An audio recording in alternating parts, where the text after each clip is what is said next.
This is Charlene O'Banion, a correctional officer, facing allegations of having a sexual relationship with a prisoner. You felt me, I was like soaking through my clothes.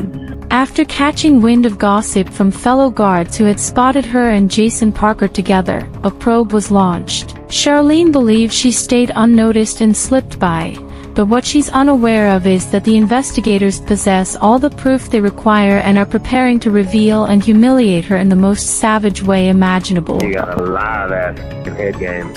Oh my God. From the very beginning, Charlene acts naive and claims she has no knowledge of the accusations. We're notified of a possible improper relationship between you and Jacob Parker. So we're here for that. I just kind of want to talk to you about it and get your side of that story. I don't know anything about it. Okay. Have you talked to him on any jail phone calls or anything like that?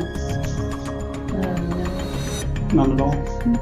Charlene is confident that this tactic will succeed, but the investigators are withholding far more proof than they're revealing. And where would you think that this allegation would come from if there's nothing to it? Well, I had a feeling this was coming. So there was an inmate named Coker, Justin Coker. Okay. He got out of here for, I don't know, what period of time. And he tried to contact me on Facebook. He sent me a message and I blocked him on Facebook. And I guess one time Parker was going back to Bequat to use the bathroom and he was talking like at the window with me. Mm-hmm. And I guess Coker like didn't like that, which I had no contact with him or anything. And Parker had told me that he had gone up to me and was like, don't talk to her or something crazy like that. So I'm just not trying to be rude here. I'm just, Why would you expect this conversation to come up from that? Like now, if that happened a few months ago.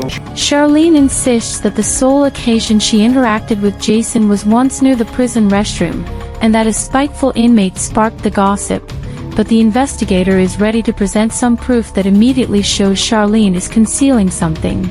I don't know exactly how it started, like who it started from, but I was told that it was brought to somebody's attention, and then we looked at jail calls, and there's jail calls between you and Parker. And all that stuff's reported. So I don't think you're being completely truthful. I kind of know that you're not. And I'm not trying to be rude when I say that. Yeah, no. I'm just kind of trying to lay it out on the table for you. Mm-hmm. So can you kind of tell me what's going on here? I guess a few years ago, we talked, and then I ended up here, and he ended up here. I didn't know he was here. I didn't, it wasn't anything like that. Supposedly, Charlene and Jason were acquainted before incarceration and fooled around before they both landed here. This resulted in them bantering with each other inside, but nothing more, or at least that's her story. In truth, the officers possess taped phone conversations from within the prison that reveal a completely different narrative. So what about some of these phone conversations? No, not here or the phone. I just mean conversations y'all are having on the phone. No. Since he's been in here. Like sexual? Well, I'm not saying having phone sex, talking about sexual acts. From what I'm listening to on the calls, I take it as that you've given him oral sex at some point, is what I gather from these calls. No, that was like in the world, but we never dated. We just... Okay. What kind of conversations have you had with him since you started working here and he's been in the jail? Talking about what would happen after he got out. And then the jail call recordings, have you been talking to him like while you're at home? Like he calls you from the jail while you're at home, or? Okay. Just 15 minutes into this questioning, Charlene's initial account is sounding less and less believable. She's been exposed in several falsehoods, confessed to having intimate relations with Jason in the past, and admitted to calling him frequently from her own residence. This is extremely inappropriate conduct for a correctional officer, and it doesn't take an expert to see something more serious might be unfolding. But the investigator still has further inquiries related to additional physical proof. I haven't listened to this, but apparently there may be some talk in the calls about like photographs. Have you given him any photographs? I gave him a photograph of his mom, which she had asked for, and of his dog, Jax. Okay. Yeah. Have you given him any photographs of you? No. So one of the things we're going to be doing is like looking at cameras and stuff too. Has there been any times where y'all were alone? Or you go out of camera view or anything like that? Anything that's going to look suspicious that way? I don't think so. It's crucial to keep in mind that Charlene has been employed at this prison for quite some time, and therefore would be familiar with every detail, including security camera blind spots and guard rotation schedules. You'd assume that with all this insight, concealing a relationship with an inmate would be simple, but it appears she overlooked a few critical details, especially the fact that all phone calls made from the facility are monitored. Fortunately for the investigators, they're about to remind her of this reality in a crushing manner. Hey, baby. Go back. Baby, guess what? What, babe? I just won the blackjack game. Yay. I just won $30. I got a lot of stuff to clean and get rid of before you come home. I'm just kidding. Yeah. I'm just fucking here. I was trying to make you think I have all these secret things. Yeah, I bet you do. What? What? What? What do you mean? I don't know. You probably got this weird sex swing hanging from the ceiling. Kenneth probably thinks it's a swing set. Oh, if I had that sex swing, you better believe I'd leave that sucker up for you. Would you really? Hell yeah.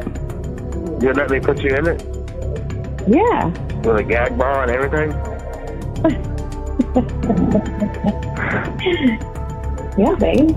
Hearing your own voice can be uncomfortable for many, but sitting in silence with two investigators while listening to your own explicit phone conversations, fully realizing you've just been caught red-handed, has to be more unbearable than any prison sentence. Up until now, based on their wording, there's been no solid proof that the two actually engaged in any sexual activity. But that quickly changes when Jason begins to openly implicate Charlene during the call. I just want you to look at me sometimes and be like, damn, my woman's fine. Fine as wine.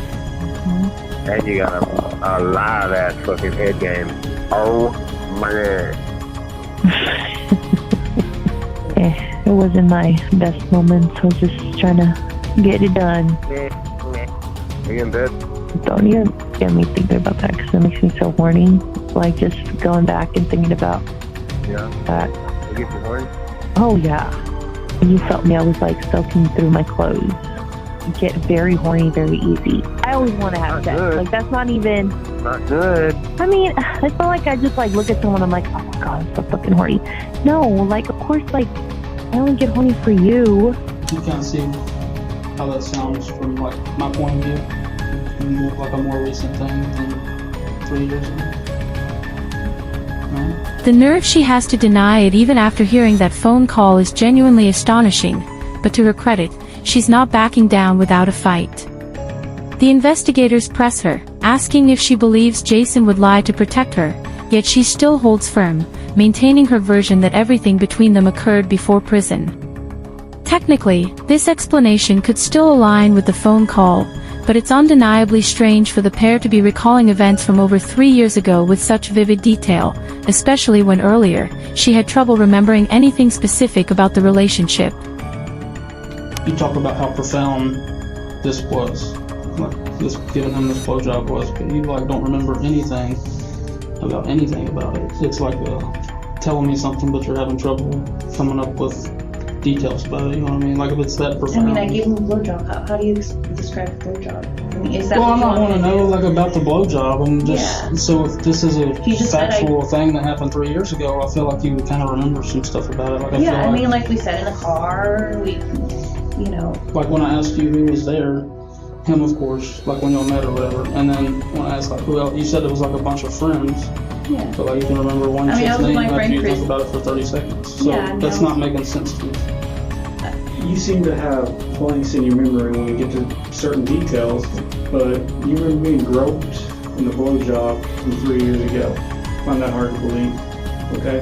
This is your one chance to be honest with us. Yeah. Once we get up and walk out and we're done, we're done. Have y'all had any inappropriate contact, whether it's groping, blowjobs, vaginal, anal sex, anything, hand jobs? Yes, I am being vulgar to get a point across. Yeah, no, it's not. None of that. Just as the investigators point out that the pieces really aren't lining up, she continues clinging to her version of events, or at least she did, until something suddenly changed and she said this. And what is it? Back part of the In back part of B quad? How long ago was that?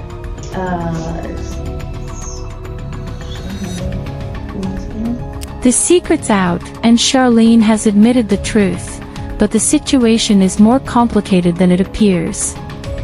In cases involving officer-inmate relationships, the primary concern is the issue of consent. Given that Jason and Charlene had a history before incarceration, it's reasonable to think their interaction was mutually consensual. However, in these circumstances, that point becomes entirely irrelevant. According to a 2005 report, federal law criminalizes all sexual contact between correctional staff and inmates, stating that any such interaction is classified as abuse, even if it would have been considered consensual outside prison walls. This legal stance stems from widespread abuse within prison systems.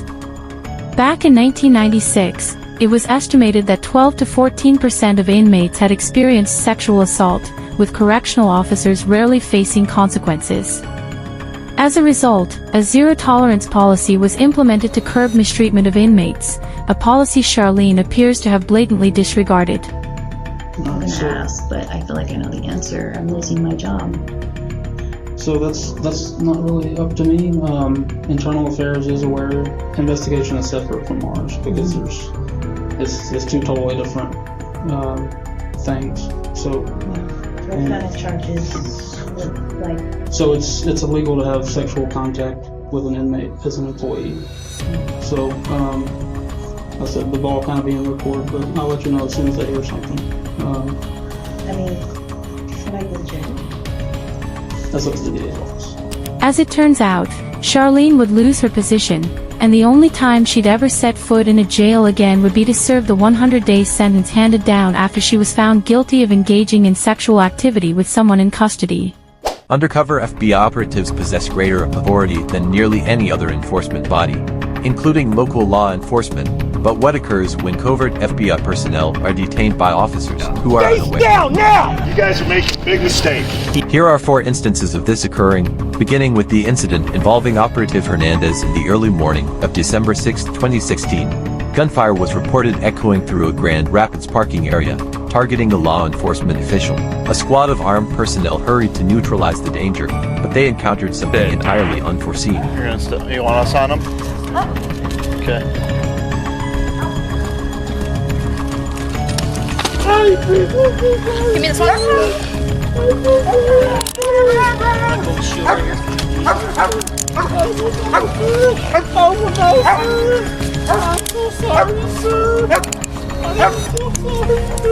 Secured. Empty. He's got a badge. Oh no, sir. Federal Bureau of... He's an FBI agent. The individual who was reportedly firing at a law enforcement officer turned out to be a federal agent. He was identified as Operative Ruben Hernandez, a Las Vegas-based agent in Michigan for confidential purposes. Naturally, the situation raised countless questions, so to clarify matters, the officers chose to contact his associate, John Salazar, who showed up at approximately 5 a.m. We're gonna try to find out, maybe shed some light on what up to all this. Right, and what I'm trying to just verify is make sure who you have, basically. Yeah, we got a photo coming. Or just, We think it's Rube. yeah, can I see him or get a photo? Yeah, we'll get you a photo here. Okay, all right, thanks. So, Are you Lieutenant Drew? I am not. Tell me who that is.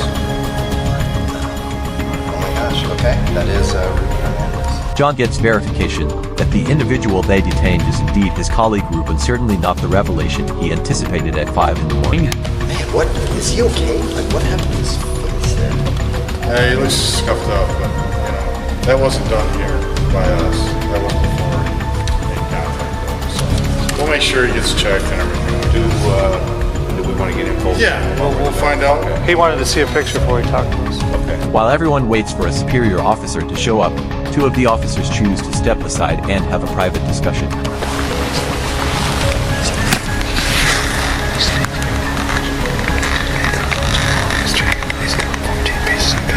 Sadly for the officers, blocking a camera doesn't prevent it from capturing sound. Essentially, one officer remarked that he detected the odor of alcohol on John and observed him chewing several pieces of gum, likely to mask the smell on his breath. From that point forward, the officers grew increasingly wary of him until they ultimately chose to interrogate him. So did you get a call from him tonight? What's that? Did you get a call from him tonight? Someone called us and we're still trying to figure out who called us to warrant that said he was in trouble or something. That wasn't you? Listen, I'm not gonna answer anything right now. I have no idea. How come you're not going to answer anything? Well, I mean, I gotta wait for, talking to my superiors and everything else to see. Oh, she told her lieutenant you're coming down here to kind of shed some light on what happened. Right. No, I'm here. And then there's also gonna be a special agent from the URA here. He's, I don't know if you know S.A. Burns or not, but Yeah. he's gonna come down here. And so, go from there. Hey, Sean, you got your Salazar? Yeah, are you Trey? No, I'm Sean Burns. I'm the SSR. All right. Okay. All right, what I want you to do is these guys are going to take the gun and do it. Okay? Just let them do what they got to do. All right, hold it. There you go. Okay, you got your crutch, right?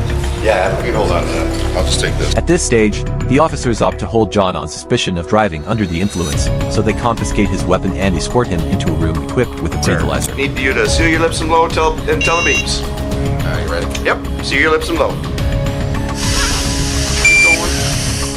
There you go. Your BAC right now is .116 at 5:22 in the morning. You'll probably be holding on to your firearm. The legal threshold for driving in Michigan is 0.08, so John was slightly over and it's probable the level was even higher an hour earlier, when he was actually behind the wheel. In the broader context, though, this turned out to be an unfortunate scenario for John. That night, he had been drinking with a friend at a nightclub while off duty.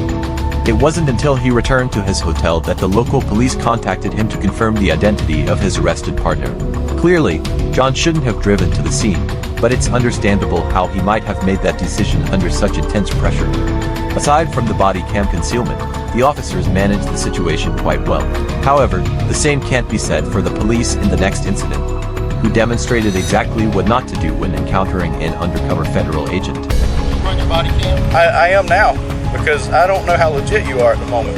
It's okay, especially with that. FBI. Okay. You got that on body cam? I do, but I don't understand what the problem is with you meeting me at the office. I'll talk to the U.S. Attorney's Office about it. Cut off the recording device now. Okay, well, I will when I leave the area, sir. This operative was actually probing misconduct within the Franklin County Police Department, but he had no clue just how unethical this officer would prove to be. The agent requested the officer to meet at a random site and declined to see him at their headquarters. If it's not already clear, everything the agent does and says from this point forward is a setup to gauge how well the officer adheres to protocol and whether his colleagues bypass procedures. This is why he requested the officer to disable his body camera, and fortunately for the officer, he cleared this initial evaluation with flying colors. However, it doesn't appear that his success will continue for much longer. Am I being detained? Am I being detained? You're the one who called me here, sir. How did you get my phone number? You are detained at this time, sir. Hey, I don't think this guy's legit, man. I have to take my weapon off, okay? Do I have permission to take it off? No, you don't have permission. Okay, just hang tight right here. I'm not cuffing you. Things understandably aren't making sense to the officer, so he chooses to take the agent into custody and waits for reinforcement to show We're up. just trying to check your validity. You called a deputy sheriff's personal cell phone. You can't tell me how you got the number. That's right. Your tag's not coming back to the FBI. Correct. Okay. I haven't seen a badge. I've seen an ID card. I haven't seen a badge. You have not seen. No, sir. I haven't seen a badge. I've seen an ID card. I handed this to you. Did you grab it? Take it out of my hand. Do you not see a badge? I see a badge now. That's the first time I saw the badge, sir. You don't need to be a deputy. When reinforcements arrive, the officer briefs them on the entire scenario, stating that the suspect is armed, uncooperative, and most of all highly suspicious. Getting a call on your personal number from someone claiming to be an FBI agent would definitely raise red flags for any officer, but it's crucial that they remain professional and stick to proper procedure. The officers proceed to restrain the agent and place him in the back of their squad car, where he begins to complain that the temperature is far too high and that he urgently needs fresh air. But suddenly, they get a call from headquarters that should bring the whole incident to a close. 33, go ahead. I'm on the phone with his supervisor out of Tallahassee. He is legit. So they just said Temple. All right, that's what I'm doing right now. They just called back. He is legit. Even after this, the officer still chooses to keep the agent locked inside the squad car, despite being clearly informed that he is, in fact, a federal operative. Rather than releasing him as directed, the officers continue discussing the situation while he pleads to be freed. After an additional 3 minutes of entirely avoidable conversation, the agent is ultimately released from the vehicle, but it appears he's not in great condition. We're releasing you right now, call sir. 911 now. Call 911. I need 33. They're begging you to cut off your freaking heat. After another 10 minutes, paramedics arrived and the agent was taken away in an ambulance. Fortunately, despite what can only be described as disrespect and negligence by the officers, the agent did not sustain any serious harm. However, things turned out quite differently for ATF agent Burke, who was mistreated so severely by local police that he was forced to take legal action against them. Agent Burke had been assigned to a residence to retrieve a firearm that had been unlawfully obtained by the occupants. But instead of being allowed inside, the door was slammed shut in his face, and the residents contacted the authorities. Even though the officers were provided with Burke's badge number, they still approached the scene as if it were a burglary and treated him like a suspect. Turn around, let me see your hands. Okay, let me see your hands. I need to see some ID. Get on the ground! Get on the ground now! Get on the ground! Get on the ground now! I'm a federal agent. 917-110-3. Federal agent. Get on the ground! Agent Burke declines the initial commands to get on the ground, likely intended so officers could determine whether he was armed, and proceeds with his investigation cautiously. Burke assumes that, as a federal agent, he isn't obligated to comply with instructions from local police. However, if that were true, any suspect could simply claim federal status to evade law enforcement directives. While he may not view himself as a threat, the reality is that he should have respectfully complied so the officers could quickly assess the situation. Instead, tensions continued to rise. What the heck's the matter with you? Who do you think you are? Get on the ground! I'm getting out of here. I'm not getting out of here. Pulling up. I got my ID. Do not reach for your plate! Keep your hands up! Once a second officer arrives, Burke ultimately complies with the commands and lies down on the ground. Do not resist! I'm not resisting. You're acting like a moron! Wait a second. Wait a second. Wait a second. No, don't do this. Wait a second. I got a medical condition. Get my license out of my pocket. We're getting you secured for it. Please, wait. No, no. Hold on. Wait. Please, sir. I'm not. Stop resisting. Would you please get my ID out of my left pocket? Stop. I'm begging you. My wife's pregnant. Please. It's right here. Please get it. Wait, sir, help me up. Just hold me up. Sir, I can't do it. Wait. Sir! Stop resisting now! Please help me. Sir, please get my federal creds! Get your taser out, Dylan. No, don't do that, please. Sir! Don't make me tase you! You're going to get tased. Put your right arm behind your back. Okay. Put your right arm behind your back. Help me up. Help me up. No, you're going to stay on the ground and put your right arm behind your back. Let me breathe. You can breathe just fine. I'm gonna. Ow, don't do that. Okay, here. My God! It is cuffed. Please stop. Please stop, sir. Wait a second. Sir! Please help me up. In the unsettling footage, Burke repeatedly informs the officers that he's an ATF agent responding to a call and urges them to simply retrieve his ID from his back pocket. Even after finally checking his identification, the officers continue to detain him and escort him to their squad car. I didn't want to. I wanted to. Wait. Hold him. Lock the door. Relax. Hold him. Guys, please, just talk to this 1 second. Please get in the car. No, wait. Talk later. Sir. The officers then forcibly place Burke into the patrol car, speaking over his protests and attempts to explain his medical Please, condition. sir. If you are a real police officer, you ought to be ashamed of I yourself. was trying to give you my creds. We got him in the car. He might even be a real cop, but he wouldn't tell us, wouldn't do anything. Wouldn't get on the ground. I mean, what the heck? We had to taser him, so we got a medic coming. If he is an actual police officer, he got to be ashamed of himself. Sir, I'm not. I'm trying to. You're not. You're right. You're not. My creds. Yeah. No, you screwed up. Police you bet. continued to hold Burke in their squad car for over an hour before ultimately letting him go without any charges. Although Burke may not have demonstrated flawless behavior himself, he chose to file a lawsuit against the Columbus Police Department, alleging excessive force and wrongful detention. The formal complaint states that following the encounter which caused him both physical and psychological trauma, he was removed from field duty and reassigned strictly to administrative and support tasks, with adjustments made within the agency to accommodate his condition. As of this video's posting, the case remains unresolved. Realistically, both sides in this incident share some degree of fault. However, in the situation involving Mac Proctor, things are entirely different. Mac is reportedly a covert agent with extensive legal expertise, and he's about to expose just how unjust certain police actions can be. Without any provocation, Mac was parked in a private lot waiting to collect a takeout order while working his shift as a delivery driver. Although his car wasn't in a marked parking space, it wasn't obstructing traffic flow, and he had only left it briefly while picking up his food. When he returned to his vehicle, a police officer approached and informed him he was violating parking regulations. All right, Mr. Proctor. Everything okay? Do I need to answer any of your questions? You don't have to answer anything. Okay. You don't have to. Lucky you stand here all day. I get paid either way. Can you go ahead and finish your job so I can carry on? What's up with the anger, dude? I'm not angry. You're not angry? You always talk to everybody like that? I'm not angry. I just want you to go ahead and wrap things up, please. Of course, Mac is fully within his rights to remain silent when questioned by the officer, especially when the inquiries have no relevance to any criminal conduct. At no point did he raise his voice or speak inappropriately, yet the officer questioned why he appeared to be angry. Many believe that certain police officers are accustomed to always being in control during such encounters, and that may very well be the case here. When Mac simply exercised his legal rights and politely asked for the situation to proceed, the officer seemed caught off guard and interpreted it as a confrontational remark. Alright, well, I'll give you a break on it, but you know what I'm saying? This isn't a parking spot, okay, dude? You're not giving me a break. You're harassing me at this point. I'd like to leave. May I leave now, please? Well, do you understand? Am I being detained? Yes, you are. Okay. Alright? So do you understand why I stopped you? Do I need to answer any more of your questions? You don't have to. The officer tells Mac that he is being detained for parking in that location.